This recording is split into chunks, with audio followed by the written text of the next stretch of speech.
आइए आज हम लोग स्टडी करेंगे क्वेश्चन नंबर 41। कह रहा है what is the minimum velocity with which a body of mass m must inter A vertical loop of radius r so that it can complete the loop. कह रहा है कम से कम कितने वेग से कोई पिंड गति करे कि वो ऊर्ध्वाधर दिशा में अगर वृत्ताकार पथ में घूमे तो एक पथ कंप्लीट कर पाए। तो अभी इसके पीछे ही हम लोगों ने पढ़ा है v = √5gr। अभी पीछे पढ़ा था कि इससे ज्यादा या इतने के बराबर जब वेग होगा तो लूप कंप्लीट होगा। अगर इससे ज्यादा होगा तो बहुत अच्छा है, नहीं इसके बराबर तो होना ही चाहिए। तो इसको देखते हैं।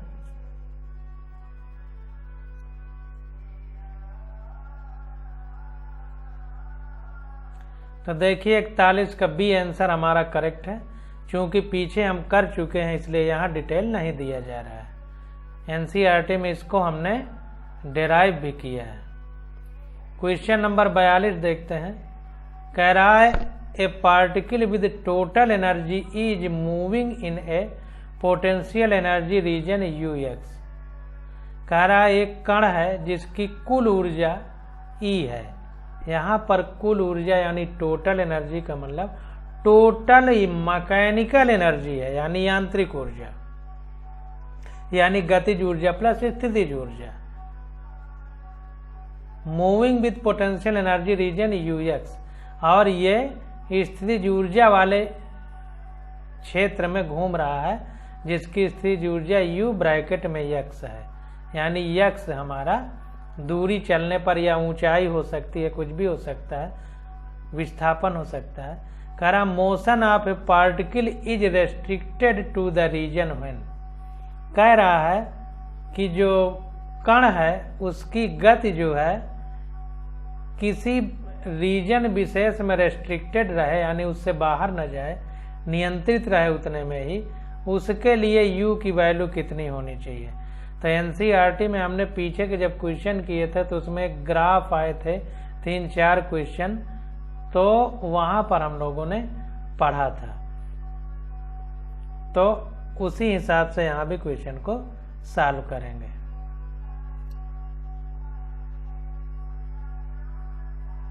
तो 42 का देखिए सी आंसर करेक्ट है। क्योंकि एनसीईआरटी में दिया है इसलिए यहाँ पर नहीं दिया है। देखिए E टोटल एनर्जी के बराबर होगा या उससे कम होगा, ये दिया गया है। यानी कुल ऊर्जा से हमारी जो स्थितिज ऊर्जा है वो या तो बराबर होगी या कम होगी।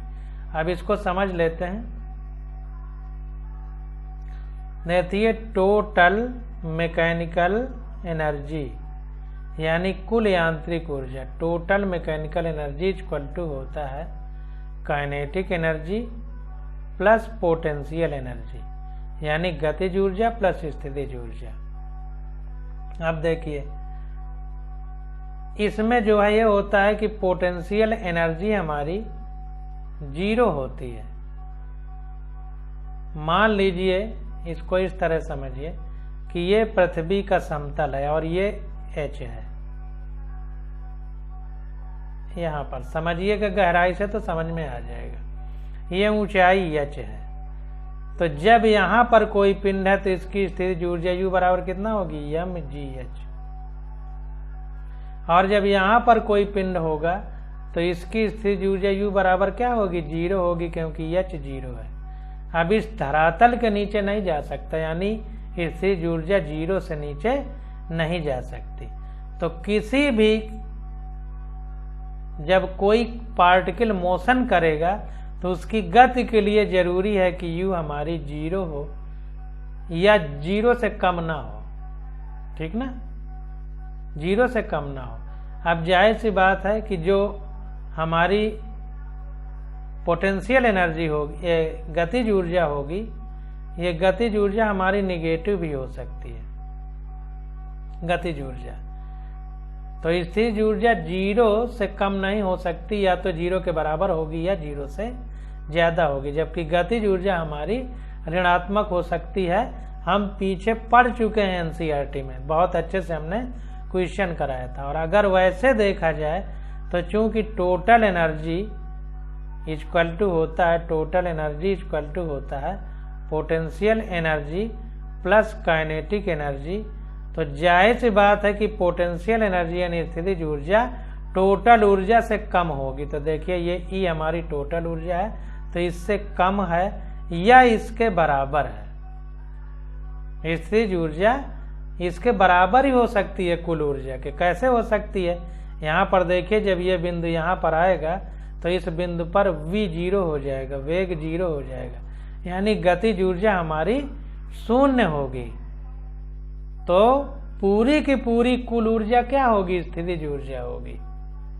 तो इसलिए U हमारी या तो कुल ऊर्जा के बराबर होगी या उससे कम होगी। कम कब होगी, जब कुल ऊर्जा में गतिज ऊर्जा और स्थितिज ऊर्जा दोनों होंगी। तो दोनों का जोड़ जब कुल ऊर्जा होगा तो एक कुल ऊर्जा से कम होगा। तो ई हमारी यानी कुल ऊर्जा पोटेंशियल एनर्जी यानी स्थितिज ऊर्जा से या तो ज्यादा होगी या उसके बराबर होगी। या यूं कह सकते हैं कि स्थितिज ऊर्जा हमारी यानी पोटेंशियल एनर्जी या तो टोटल एनर्जी के बराबर होगी या उससे कम होगी। शायद समझ में आ गया होगा। जब टोटल एनर्जी होगी या उसमें काइनेटिक एनर्जी भी होगी तो टोटल एनर्जी से कम होगी पोटेंशियल एनर्जी। क्यों, क्योंकि उसी में से कुछ कुल गतिज ऊर्जा भी होगी। और जब गतिज ऊर्जा 0 होगी, जैसे इस पॉइंट पे वेग 0 है उच्चतम बिंदु पर, तो कुल ऊर्जा हमारी क्या है, स्थितिज ऊर्जा, यानी टोटल ऊर्जा क्या है, स्थितिज ऊर्जा, क्योंकि गतिज ऊर्जा तो 0 है। तो उस समय कुल ऊर्जा हमारी पोटेंशियल एनर्जी यानी स्थितिज ऊर्जा के बराबर होगी। तो या तो बराबर होगी स्थितिज ऊर्जा कुल ऊर्जा के या उससे कम। अब समझ में आ गया होगा।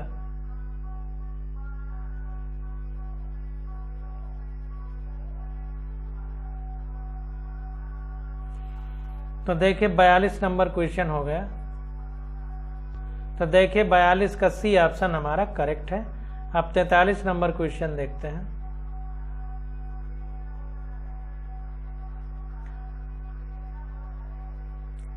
ये भी देखें एनसीईआरटी में हम लोग डिराइव कर चुके हैं। तो stone is tied to a string of length L and is whirled in a vertical circle. कह रहा है एक पत्थर को एक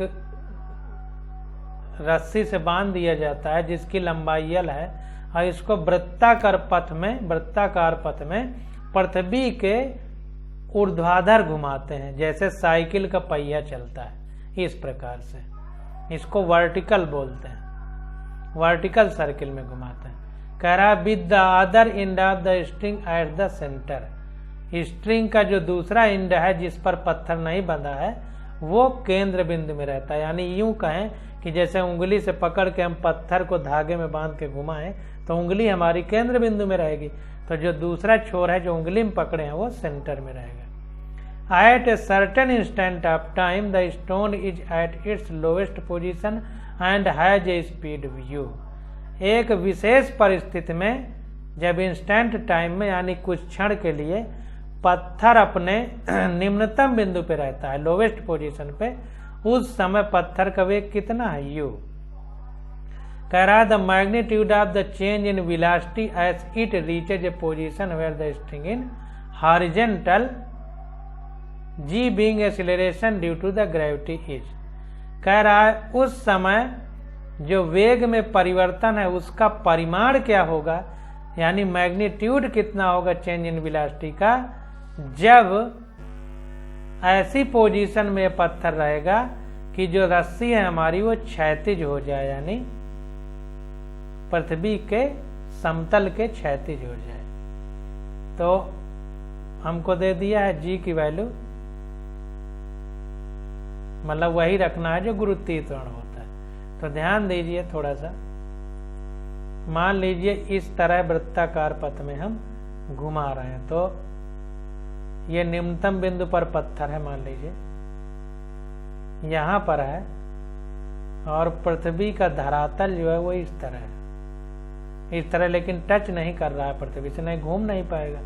तो निम्नतम बिंदु पर है और जब पृथ्वी के क्षैतिज में आ जाए, इसका मतलब यहाँ पर आ जाए पत्थर, तब पृथ्वी के क्षैतिज यानी हॉरिजॉन्टल होगा। तो इस बिंदु पर पूछ रहा है कि यहाँ से और यहाँ के वेग में परिवर्तन का परिमाण कितना होगा, यानी magnitude of change in velocity. तो इसको देखते हैं, एनसीईआरटी में हम लोग कर चुके हैं जब क्वेश्चन कर रहे थे।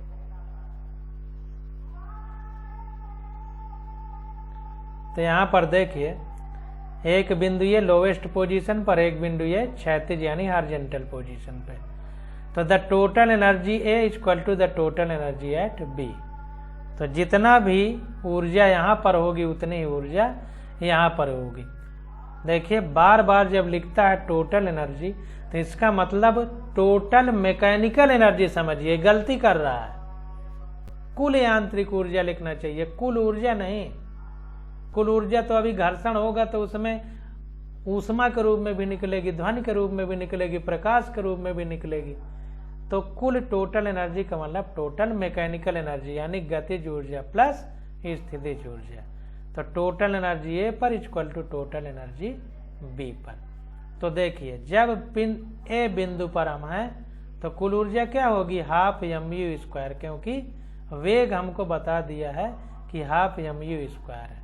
अब यहाँ पर देखिए कुल गतिज ऊर्जा क्यों है, क्योंकि ये लोवेस्ट पोजीशन पर है।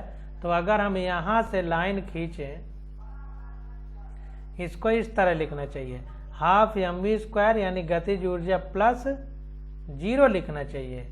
क्यों, क्योंकि स्थिर ऊर्जा 0 होगी, क्योंकि अगर हम पृथ्वी के धरातल से ऊंचाई लें और पृथ्वी का धरातल ये हो और अगर ये ऊंचाई h है, तो जब पत्थर इस बिंदु पर है तो ऊंचाई 0 है, इसलिए u बराबर चूंकि mgh होता है और h हमारा 0 है तो u भी 0 हो गया, यानी स्थितिज ऊर्जा 0 होगी।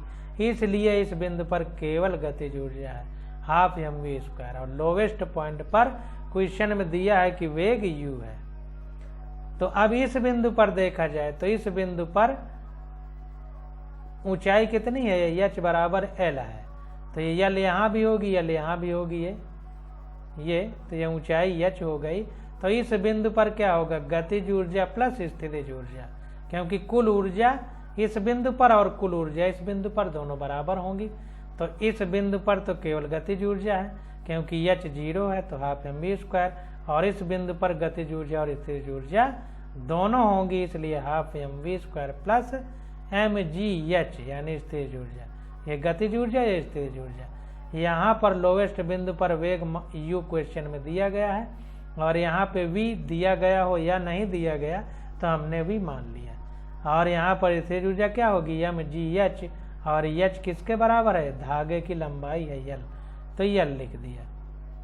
तो अब ये v बराबर आ गया, ये पूरा ये इधर आ जाएगा, तो इधर आ जाएगा, तो ये इसको जब सॉल्व करेंगे तो आ जाएगा √u स्क्वायर माइनस 2gl, ये v यहाँ पर b पॉइंट पर। तो the change in magnitude of velocity हमसे क्या पूछ रहा है, चेंज पूछ रहा है। तो चेंज के लिए ये कोण देखिए 90 डिग्री का है, तो पाइथागोरस प्रमेय लग जाएगी, क्योंकि वेग हमारा सदिश राशि है तो इन दोनों का ये जो रिजल्टेंट होगा उसके बराबर होगा। तो 90 डिग्री का कोण है तो रिजल्टेंट क्या होता है पाइथागोरस के नियम से, विकर्ण का स्क्वायर बराबर शेष दोनों भुजाओं के स्क्वायर के योग के बराबर होता है। तो जो रिजल्टेंट होगा उसका स्क्वायर बराबर शेष दोनों भुजाओं का, यानी इसमें जो वेग है u स्क्वायर और इसमें जो वेग है v स्क्वायर, और ये अंडर रूट इसलिए लग गया क्योंकि इधर का v का स्क्वायर हमने हटा दिया। तो ये आ गया हमारा √2u स्क्वायर माइनस gl आ गया, क्योंकि v की वैल्यू हम यहाँ रख देंगे ना इस पर, तो ये आ जाएगा √2u स्क्वायर माइनस gl। तो इस प्रकार से हम लोग क्वेश्चनों को सॉल्व करते हैं। अब यहाँ पर देखें, जब v स्क्वायर की जगह ये रखेंगे पूरा v की वैल्यू, तो जब स्क्वायर होगा तो रूट हट जाएगा, तो u और u 2 हो गया 2u स्क्वायर, और 2gl में भी 2 है तो 2 कॉमन हो गया। तो 43 का ये हमारा आंसर हो जाएगा इतना। तो कैसे क्वेश्चन सॉल्व करते हैं ये समझने का प्रयास करिए।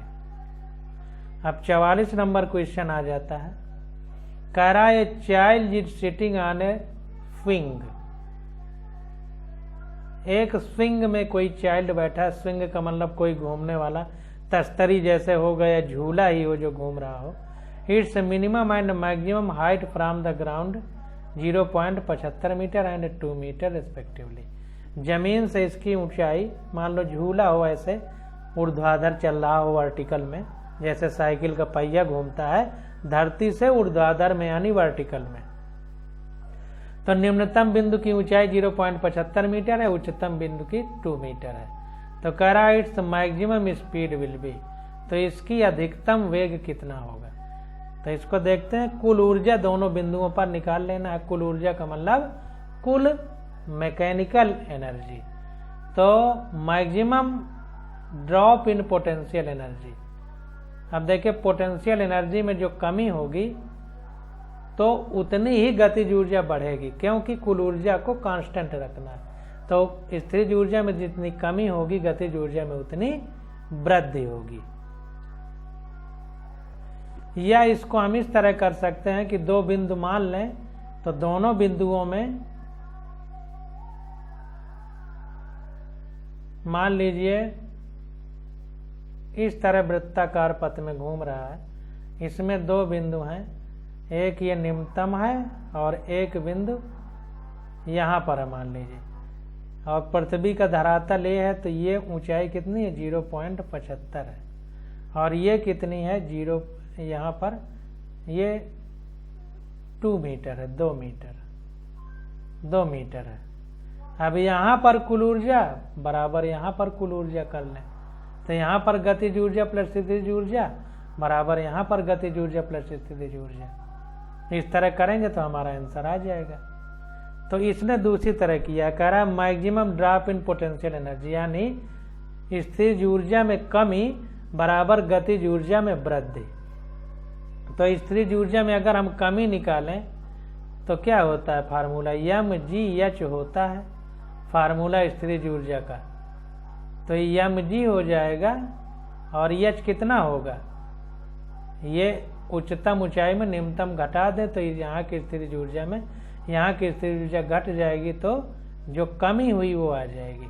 तो 2.0 माइनस 0.75 ये कर दिया। अब ये जितनी कमी आएगी यही गतिज ऊर्जा में वृद्धि होगी, यानी यही हाफ mv² होगी। तो वही देखिए किया है। mg उच्चतम बिंदु पर स्थिर ऊर्जा, तो mg डेल्टा एल हो जाएगा। उच्चतम में 2 है, निम्नतम में माइनस 0.75 हो गया।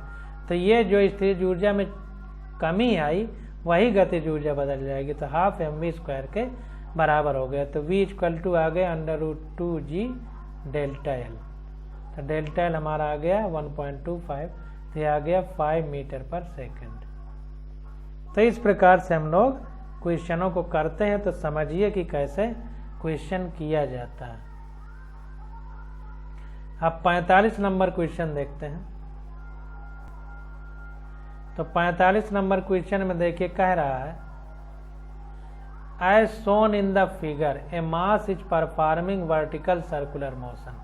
कह रहा है जैसा चित्र में दिखाया जा रहा है, एम द्रव्यमान है, ये ऊर्ध्वाधर यानी वर्टिकल वृत्ताकार पथ में घूम रहा है, सर्कुलर पाथ में। कह रहा है the average velocity of the particle is increased, then at which point will the string break.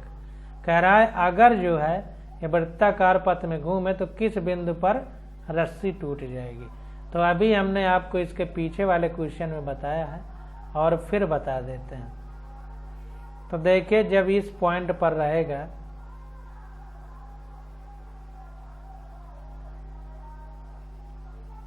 तो जब इस पॉइंट पर रहेगा तो देखिए mg नीचे को काम करेगा, भार इसका, और स्ट्रिंग का तनाव भी, स्ट्रिंग का जो तनाव है वो बढ़ेगा चूंकि mg नीचे को काम करेगा। और जब यहाँ पे रहेगा तो mg पृथ्वी की तरफ फिर नीचे को काम करेगा। तो यहाँ पर केंद्र से जो केंद्र की तरफ होगा तो तनाव घटेगा। यहाँ देखिए नीचे है तो यहाँ पर अगर खूंटी हो तो नीचे को है तो तनाव नीचे को बढ़ेगा ना। यहाँ पर जब नीचे को आएगा पिंड तो नीचे को गिरेगा तो तनाव घटेगा। ढीली होगी यहाँ रस्सी, यहाँ टाइट होगी, तो यहाँ पर टाइट होगी इसलिए यहाँ टूटने की संभावना ज़्यादा है और यहाँ टूटने की संभावना कम है। तो कह रहा है the average velocity of the particle is increases, कह रहा है औसत वेग कण का बढ़ रहा है। तो कह रहा है then at which point will the string break, किस बिंदु पर स्ट्रिंग टूट जाएगी, तो बी बिंदु पर। बी हमारा करेक्ट। तो इसको देखते हैं।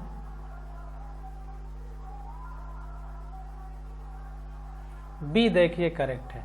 When a mass is moving in a vertical circle it string experience the maximum force when it is at the lowest point B. जब वृत्ताकार ऊर्ध्वाधर पथ में पत्थर घूमेगा तो निम्नतम बिंदु पर सबसे ज्यादा बल का अनुभव करेगा।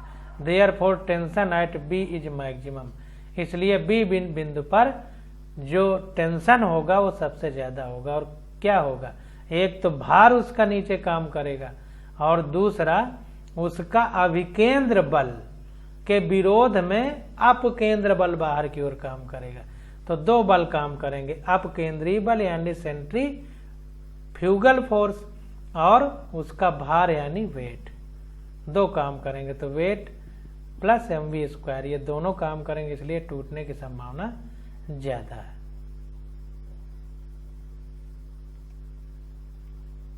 इस तरह समझेंगे कि दो ही बिंदु सबसे मेन है, एक ये ऊपर वाला और एक नीचे वाला, ये केंद्र बिंदु है। तो यहाँ पर दो बल काम करेंगे, mg नीचे की ओर और ये बाहर की ओर अपकेंद्रीय बल mv²/r। और यहाँ पर दो बल काम करेंगे, mg नीचे की ओर और अपकेंद्रीय बल तो बाहर की ओर ही काम करता है, mv²/r। तो यहाँ पर अगर हम टेंशन देखें, टेंशन तो T कितना होगा,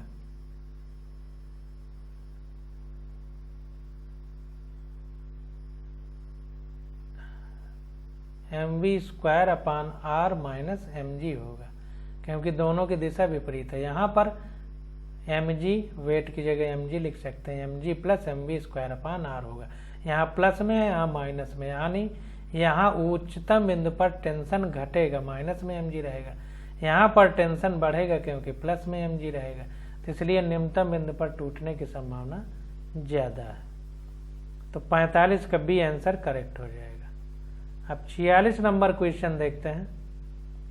तो कह रहा है the potential energy of a string, तो स्ट्रिंग या स्प्रिंग यानी स्प्रिंग की जो स्थितिज ऊर्जा है, अब उससे संबंधित क्वेश्चन हम लोग करेंगे। तो पहला क्वेश्चन देखिए, कह रहा है two similar spring P and Q have spring constant Kp and Kq such that Kp is greater than Kq। तो दो हमारे पास स्प्रिंग है, एक P है एक Q है। P वाली का स्प्रिंग कांस्टेंट Kp माना गया यानी स्प्रिंग नियतांक, और Q वाली का स्प्रिंग नियतांक Kq माना गया। और बता रहा है कि जो P वाली है उसके लिए Kp Q वाले के Kq से ज्यादा है। कह रहा they are stretched first by the same amount case 1। तो कह रहा है कि पहले क्या होता है कि दोनों को बराबर बल से खींचा गया, then by the same force case B. They are stretched first by the same amount. हाँ, तो पहली बार क्या है कि सेम अमाउंट से खींचा गया, यानी जितना पहली वाली को लंबाई में खींचा गया उतना छोटी वाली को। फिर कह रहा है दूसरे वाले केस में क्या है कि दोनों को सेम बल से खींचा गया, सेम फोर्स से, ए और बी को। देखिए पहली बार में समान लंबाई तक खींचा गया, बल चाहे जितना लगा हो। दूसरे केस में समान बल से खींचा गया, भले वो लंबाई में कम ज्यादा खींचे, कम ज्यादा तो खींचेंगे ही क्योंकि Kp और Kq में अंतर है। तो कह रहा है केस फर्स्ट और केस सेकंड में अगर किया गया कार्य WP और WQ है तो इनकी तुलना कीजिए। तो इसको देखते हैं।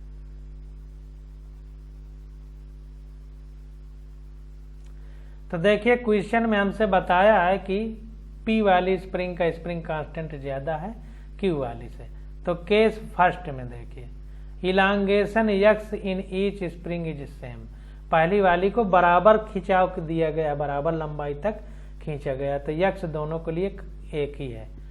तो जो स्प्रिंग में स्थितिज ऊर्जा के रूप में संचय होगा वही कार्य में बदलेगा। तो किया गया कार्य स्प्रिंग की स्थितिज ऊर्जा के बराबर होगा। तो स्थितिज ऊर्जा का फार्मूला होता है 12kx², यही कार्य के बराबर होगा। तो पहली स्प्रिंग के लिए WP = 12kpx², दूसरे के लिए WQ = 12kqx²। अब देखिए जब x समान रूप से खींचा गया है तो ये हाफ से हाफ कट जाएगा, x से x कट जाएगा। तो वर्क किस पे डिपेंड करेगा? Kp और Kq पर। तो चूंकि Kp ज्यादा है Kq से, इसलिए WP ज्यादा होगा WQ से, पहले केस में। समझ में आ गया होगा। अब दूसरे केस में देखते हैं। दूसरे केस में क्या कह रहा है? दूसरे केस में कह रहा है कि बराबर बल से खींचा जा रहा है, बराबर बल से खींचा जा रहा है। तो हमने स्प्रिंग के लिए पढ़ा है कि अगर कोई स्प्रिंग को बल लगा करके खींचा जाए तो उसका जो विस्थापन होता है या खिंचाव होता है वो समानुपाती होता है। और यहाँ पर माइनस भी लगा रहता है, क्योंकि जो खिंचाव होता है उसके बाद स्प्रिंग फिर उल्टा दिशा में फिर अपनी स्थिति में आती है। इसलिए प्रत्यानयन जो बल लगता है, रिस्टोरिंग फोर्स, उसके कारण फिर अपनी उसमें खींचती है। तो इसलिए जो हमने खींचा उसके विरोध में फिर वो उल्टा जाती है, इसलिए माइनस लगता है। लेकिन जो हमने खींचा है तो जिधर बल लगाया है उधर ही खींचा हुआ है, ये रिस्टोरिंग फोर्स के लिए। लेकिन हमने जो बल लगा के खींचा है तो जिधर बल लगाया है उधर ही खींचा हुआ है, तो यह समानुपाती होगा x के। अब ये समानुपात हटाना है अगर, तो F = 1 लगा देते हैं x। यही हमारा स्प्रिंग कांस्टेंट है। तो Kp पहली वाली P स्प्रिंग के लिए Kp हो जाएगा और दूसरी वाली स्प्रिंग के लिए Kq हो जाएगा, x इस तरह। तो अब चूंकि बल बराबर लगाया गया है तो खिंचाव कम ज्यादा होगा, तो इसलिए x1 x2 लिख सकते हैं। बल तो सेम ही है। अब बल सेम है तो इसलिए Kp x1 = Kq x2 हो जाएगा, इस प्रकार से। तो अगर बल की बात आ जाए तो देखिए हम x1 को इधर ले आएंगे तो F/Kp हो जाएगा। तो x1 = F/Kp, इसी तरह x2 = F/Kq। ये आ गया हमारा विस्थापन x1 और x2। अब इसी को इस फार्मूले में रख देंगे। तो WP = 12kp x1² = 12। अब x1 की जगह जब ये रखेंगे तो kp कट जाएगा और ये स्क्वायर में है तो एक kp कटेगा और एक kp बच जाएगा, क्योंकि पूरे का स्क्वायर होगा ना। तो ये F²/kp हो गया। इसी प्रकार WQ = 12kq x2²। ये तो जब x2 की जगह ये उठा के रखेंगे तो 12F2/kq बचेगा, क्योंकि एक kq से kq कट जाएगा तो नीचे एक kq बचेगा। अब यहाँ पर देखिए चूंकि F सेम है तो ये F² कट जाएगा, हाफ कट जाएगा। तो देखिए WP Kp के व्युत्क्रमानुपाती है। यहाँ पर क्या था? WP विस्थापन के समानुपाती था, यहाँ पर व्युत्क्रमानुपाती है Kp WP के। तो जिसका Kp ज्यादा होगा उसके लिए, जिसका K ज्यादा होगा उसके लिए W कम होगा। तो P के लिए K ज्यादा है तो P के लिए W कम होगा, उल्टा हो जाएगा। तो इसलिए WP > होगा WQ के। तो पहले केस में WP > WQ के है, दूसरे केस में WQ > WP के है।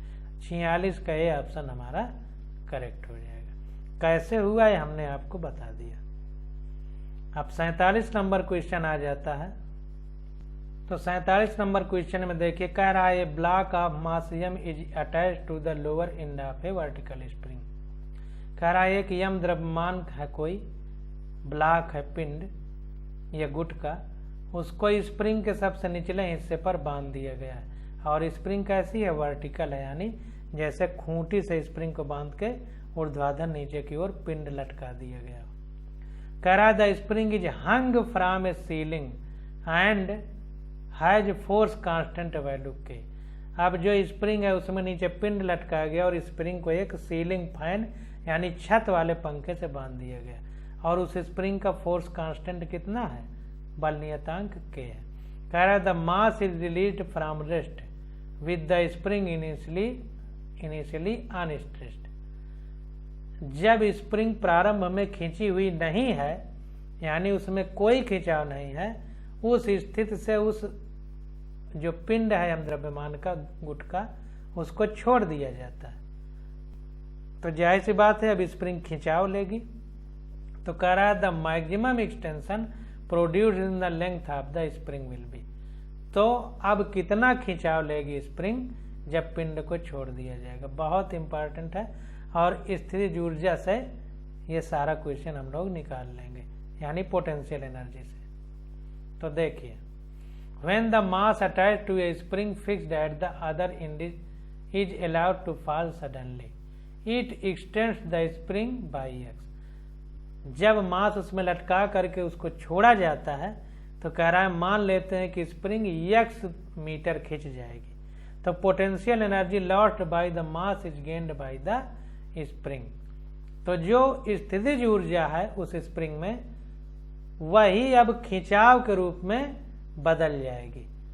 तो इसको इस तरह समझिए,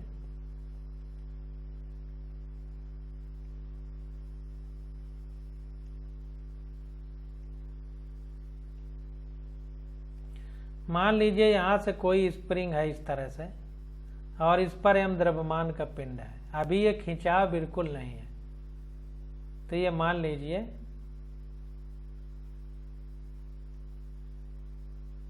इसकी लंबाई मानने का कोई जरूरी नहीं। अब जब ये पिंड को छोड़ दिया जाता है तो स्प्रिंग से ये पिंड यहाँ तक आ जाता है, तो खिंचाव मान लीजिए यक्स हो गया। तो इस यक्स जो खिंचाव हुआ, तो ये जो खिंचाव हुआ है, तो ये जो स्थितिज ऊर्जा U है यानी mgx, यही स्प्रिंग की ऊर्जा जो होती है हाफ के एक्स स्क्वायर उसके बराबर हो जाएगी, जो ये इतना नीचे आई, यानी ये स्थितिज ऊर्जा। अगर एच लेंगे तो mgh हो जाएगा। तो ये कहाँ से यहाँ तक खींच के आई, जो स्प्रिंग की स्थितिज ऊर्जा थी वही ये स्थितिज ऊर्जा के कारण यहाँ खींची। तो ये स्थितिज ऊर्जा mgx बराबर स्प्रिंग की स्थितिज ऊर्जा हाफ के एक्स स्क्वायर के बराबर होगी। तो mgx इक्वल टू हाफ के एक्स स्क्वायर हो गया। तो x इक्वल टू आ गया, एक x कट जाएगा तो 2mg/k आ जाएगा। 47 का ये ऑप्शन हमारा करेक्ट होगा। अब 48 नंबर क्वेश्चन देखते हैं।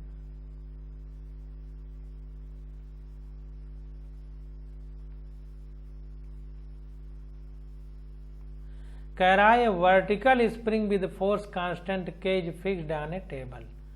एक ऊर्ध्वाधर स्प्रिंग है, यानी जैसे पृथ्वी में लटका दी जाए ऊपर किसी मेज में, नीचे बांध के, तो उस तरह है। और उसका स्प्रिंग कांस्टेंट कितना है, के।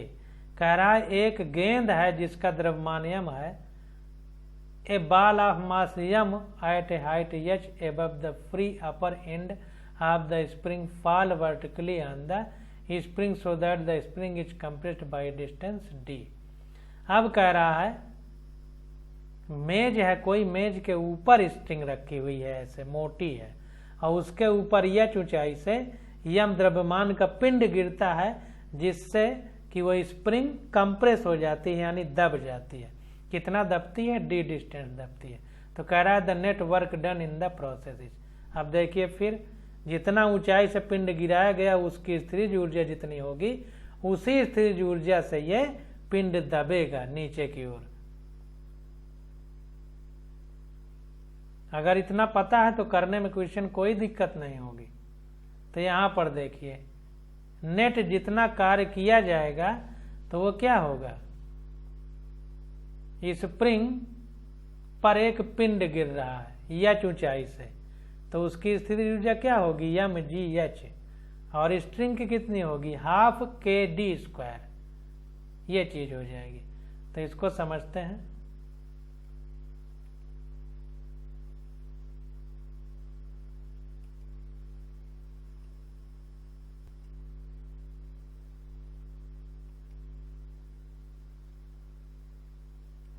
मान लीजिए कोई स्प्रिंग है, अब इस पर ये पूरा h ऊंचाई है, h ऊंचाई से कोई ये पिंड गिरता है इसके ऊपर, और जब गिरता है तो ये जो है d दब जाती है, d दब जाती है यहाँ से जब गिरता है, यहाँ से जब गिरता है तो ये d दब जाती है।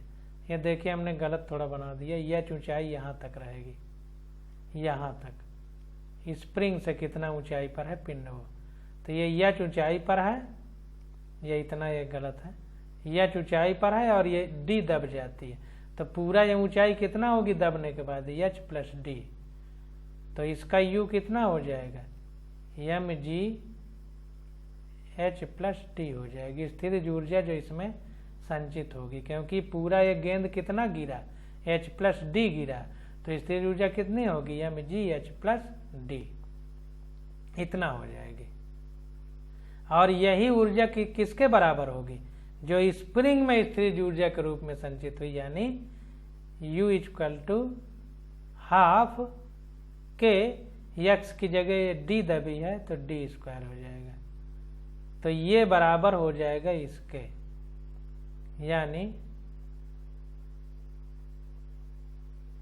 mgh प्लस d बराबर होगा हाफ kd² के,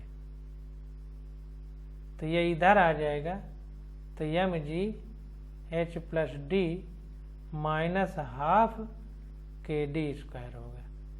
तो ये जो स्थिर ऊर्जा है इसमें जो घटाया गया, तो जो ऊर्जा निकलेगी वही कार्य में बदलेगा। कार्य क्या होता है, पहले ऊर्जा निकाल लो बाद में ऊर्जा निकालो, जो अंतर हुआ वही कार्य के रूप में ऊर्जा बदल गई होगी, तभी उतनी कमी आई। तो नेटवर्क डन इक्वल टू ये पूरा ऊंचाई में जो स्थिर ऊर्जा है वही इसको दबाएगी, तो ये स्थिर ऊर्जा पिंड की बराबर हो जाएगी इसके, जो ये होगी स्प्रिंग की स्थिर ऊर्जा।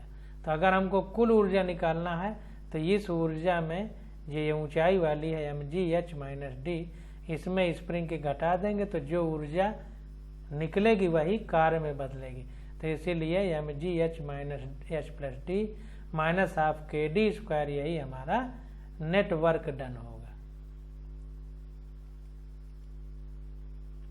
अब 49 नंबर क्वेश्चन देखते हैं।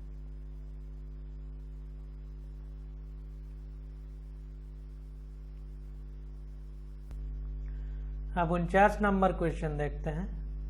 कह रहा the potential energy of a long spring when stretched by 2 centimetre is U। कह रहा है एक स्प्रिंग है, उसकी पोटेंशियल एनर्जी यानी स्थिर ऊर्जा U है जब उसको 2 सेंटीमीटर खींच दिया जाता है। कह रहा है अगर उसको अब 8 सेंटीमीटर खींच दें तो पोटेंशियल एनर्जी कितनी स्टोर होगी उसमें। तो फिर से समझिए कि किसी स्प्रिंग की स्थिर ऊर्जा जब 2 सेंटीमीटर उसको खींचते हैं तो U है, तो कह रहा है जब 8 सेंटीमीटर खींच देंगे तो कितनी होगी। सीधा तुलना कर देना है और कुछ नहीं है। तो यहां पर देखिए पोटेंशियल एनर्जी ऑफ स्प्रिंग क्या होती है, हाफ kx² होती है। k हमारा फोर्स्ड कांस्टेंट है और x हमारा खिंचाव है, तो इसने सीधा सीधा लिख दिया फोर्स कांस्टेंट इनटू एक्सटेंशन का स्क्वायर। तो सीधी सी बात है कि जो पोटेंशियल एनर्जी यानी स्थिर ऊर्जा खिंचाव के स्क्वायर के समानुपाती है, खिंचाव के स्क्वायर के, क्योंकि खिंचाव की बात कर रहा है, ये तो कांस्टेंट है, ये तो नियत ही रहेगा। और हाफ से कोई मतलब नहीं, ये भी नियत है, कांस्टेंट है। तो पोटेंशियल एनर्जी क्या हो गई, खिंचाव के स्क्वायर के समानुपाती। तो U1/U2 इक्वल टू x1/x2 का होल स्क्वायर। तो U1/U2, U1 के लिए x1 कितना है 2 सेंटीमीटर, U2 के लिए 8 है, तो इसका स्क्वायर हो जाएगा। तो U1/U2 इक्वल टू 1/16 हो जाएगा, यानी U2 इक्वल टू 16U1 हो जाएगा, यानी 16U। क्योंकि U1 U है तो U2 कितना हो जाएगा 16 गुना ज्यादा होगा U1 से। तो 49 का डी विकल्प हमारा करेक्ट हो जाएगा, डी 16U। 50वां क्वेश्चन देखते हैं।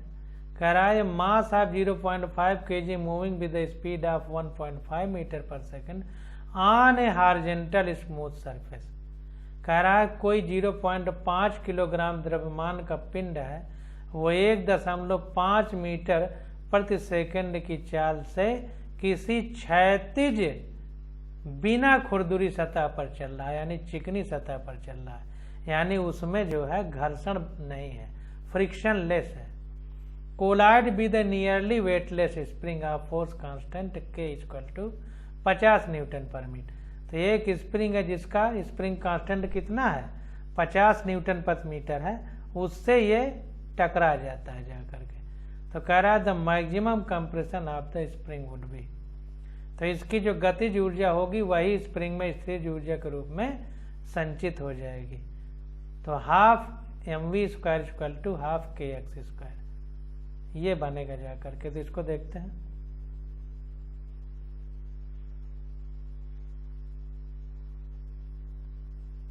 यहां पर देखिए the kinetic energy of mass is converted into energy required to compress a spring which is given by.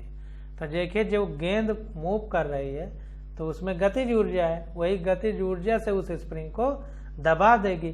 तो स्प्रिंग की जो स्थिर ऊर्जा है आपके एक्स स्क्वायर, ये कहाँ से मिली, गोले जो पिंड है उसकी गतिज ऊर्जा से, इसलिए half mv square equal to half kx square. तो x बराबर √mv स्क्वायर बाई k हो जाएगा। तो ये हमारा m की वैल्यू रख दिए 0.5 kilogram, v 1.5 metre per second है, इसका स्क्वायर हो गया, k 50 न्यूटन मीटर था, तो ये 50 हो गया, तो ये आ गया 0.15 मीटर। तो 0.15 मीटर स्प्रिंग हमारी दब जाएगी। 50 का ए आंसर हमारा करेक्ट। अब आ जाता है 51 नंबर क्वेश्चन। इसकी स्टडी हम लोग अगले लेक्चर में करेंगे। आज बस यहीं तक।